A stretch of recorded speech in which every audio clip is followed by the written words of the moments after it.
It showed that the war, which Putin started only to keep power in Moscow and maybe steal foreign territories to support the idea of the former empire's greatness, can be waged in two directions. And if we take the percentage equivalent of the population of the Kursk region, we'll see that in the early 20th century, about 85% were ethnic Ukrainians.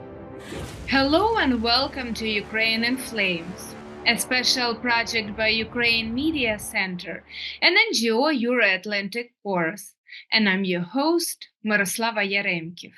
After the full-scale Russian invasion of Ukraine, the question of the history of our two peoples and states became even more acute.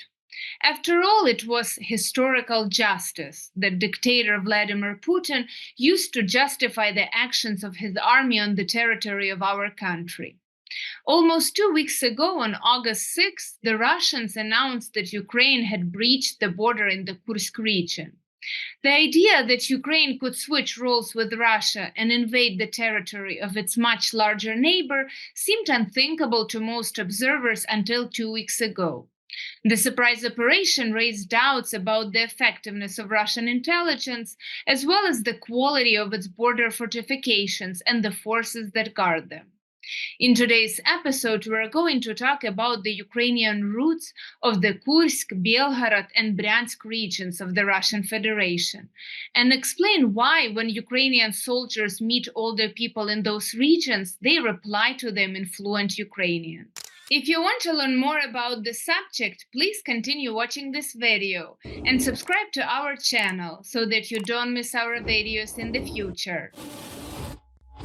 Kursk's story is like a journey through a tapestry of Ukrainian history. Founded in the 11th century by the Chernihiv princes, this ancient city became the heart of the Kursk Principality, which was part of the Chernihiv-Siversky land from the 11th to the 13th centuries. Fast forward to the 14th century, and Kursk finds itself under the rule of Prince Volodymyr Olgerdovich of Kyiv, earning a mention in the list of Rus cities far and near as a Kyiv city. The Ukrainian offensive on the territory of the modern Russian Federation surprised the whole world.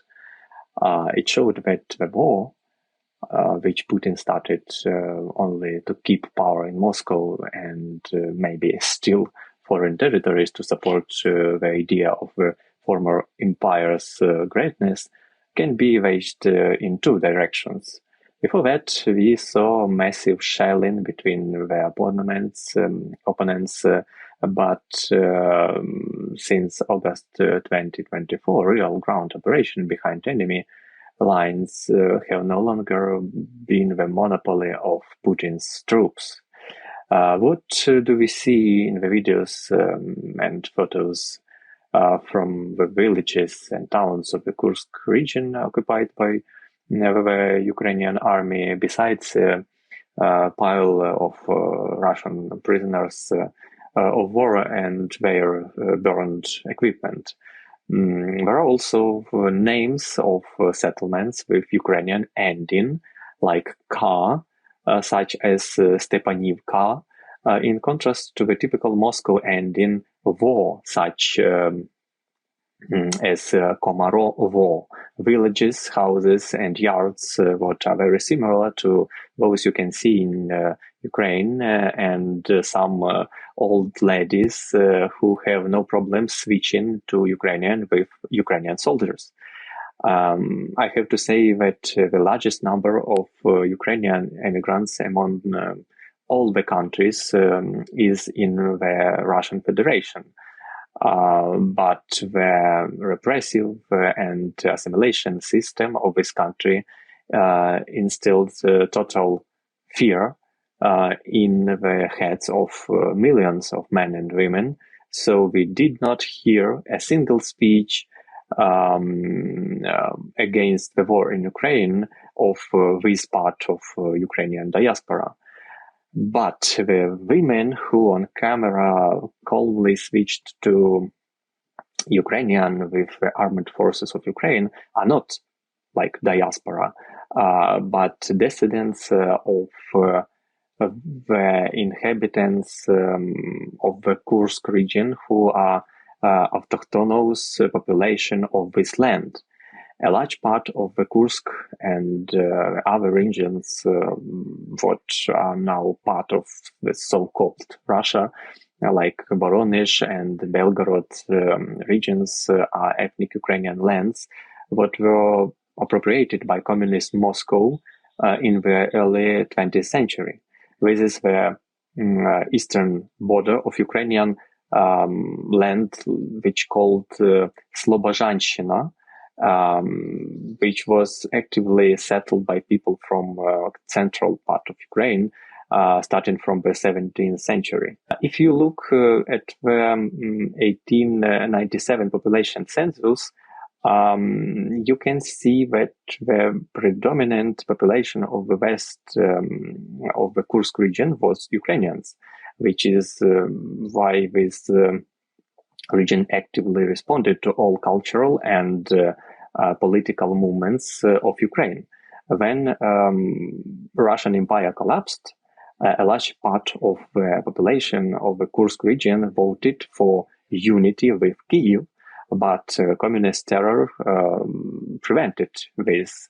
Moscow then created the illusion of a scientific approach to establish the borders between so-called Russia and Ukraine. But despite the fact that Suja, which is known today, should have come under the control of Kyiv based on its ethnic composition, the Kremlin declared this region to be Russian. Thus, more than a million Ukrainians from Slobozhanщина found themselves abroad under Moscow assimilation laws. But where the law forbids being Ukrainian, it could not restrain culture. If you look at most albums with Ukrainian pisanki, Easter eggs, one of the most striking signs of Ukrainian culture, you will always see pisanki from the Kursk region there.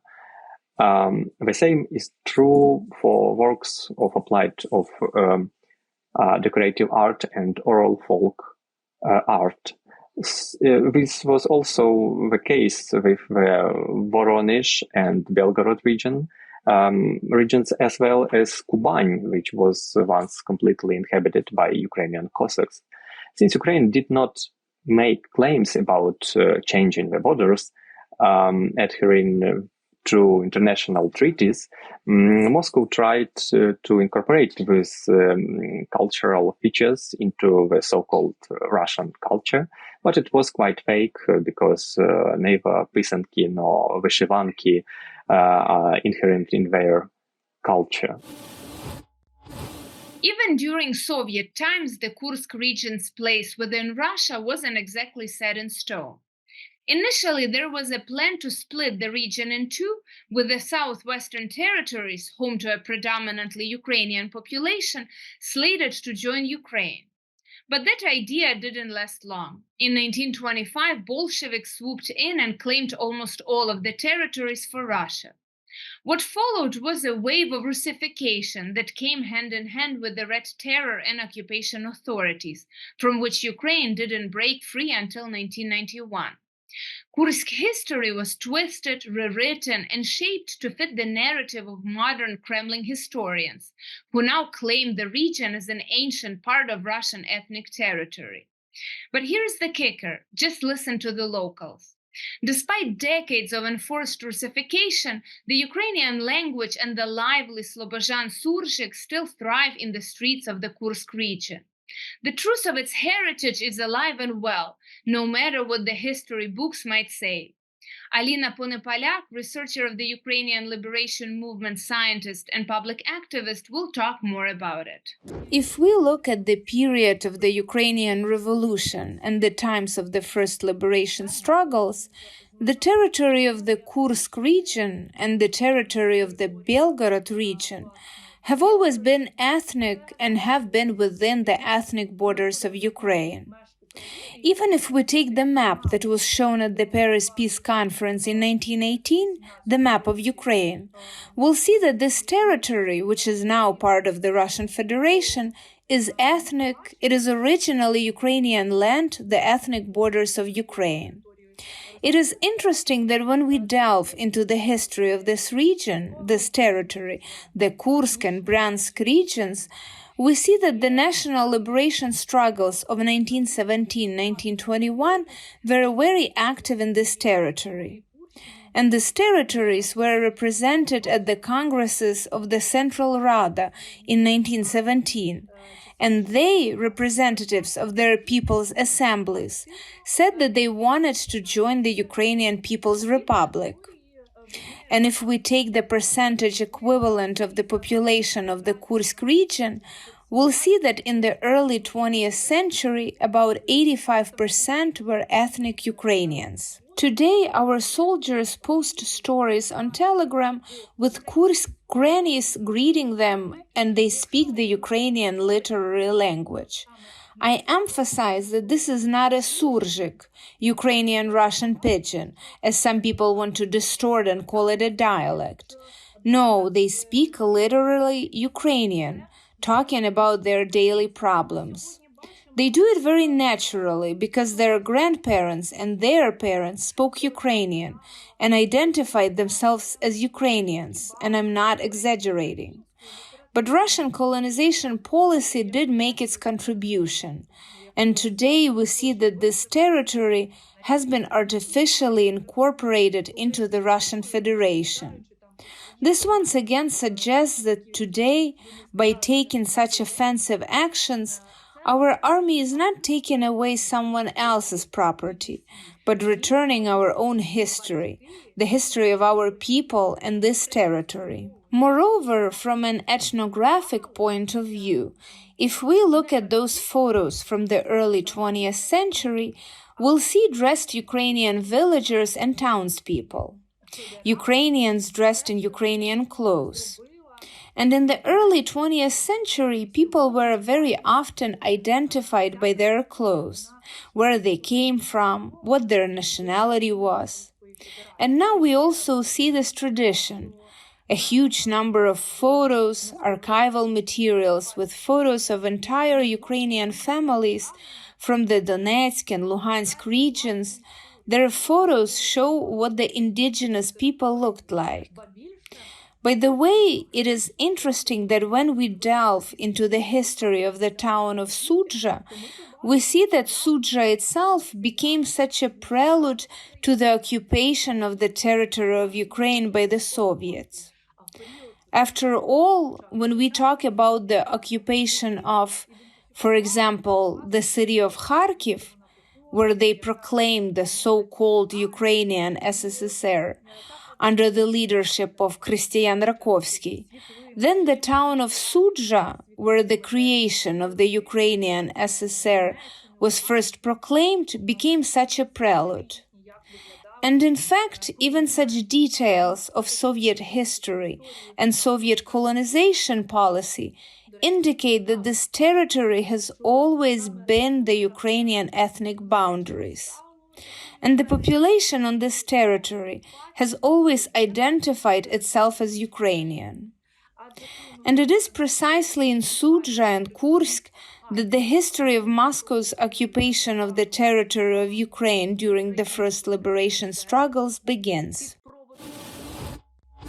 You've been watching a special project by Ukraine Media Center and Euro-Atlantic course dedicated to the Russian-Ukrainian War, Ukraine in Flames. In the description under this video, you can find information on how you can help Ukraine fight Russian aggression. If you find our work useful, please like and share this video. Slava Ukraini!